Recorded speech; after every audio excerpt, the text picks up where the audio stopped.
સૌપ્રથમ તો હું આજે રાજકોટ મહાનગર ખાતે ભારતીય જનતા પાર્ટી કાર્યાલય કમલમ ખાતે રાજકોટ મહાનગરના સૌ કાર્યકર્તાઓની શુભેચ્છા મુલાકાત પરિચયાત્મક બેઠક સંગઠનાત્મક બેઠક માટે આવ્યો છું. યુવા મોરચાના કાર્યકર્તાઓ ખૂબ ભાવથી અને પ્રેમથી સ્વાગત કર્યું છે. રાજકોટ ભાજપ મહાનગરના કાર્યકર્તાઓએ પણ ખૂબ ભાવથી પ્રેમથી સ્વાગત કર્યું છે.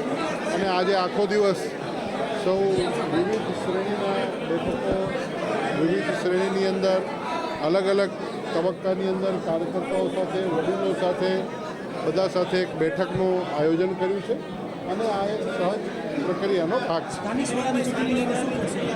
ભારતીય જનતા પાર્ટી દેશના યશસ્વી પ્રધાનમંત્રી નરેન્દ્રભાઈ મોદી સાહેબના નેતૃત્વમાં ચોક્કસપણે જીતશે અને મહાનગરની અંદર પણ ભવ્ય વિજય પ્રાપ્ત કરશે. ભારતીય જનતા પાર્ટી એક છે, કાર્યકર્તાઓ સૌ એક છે અને ભારતીય જનતા પાર્ટી જીતવાની છે.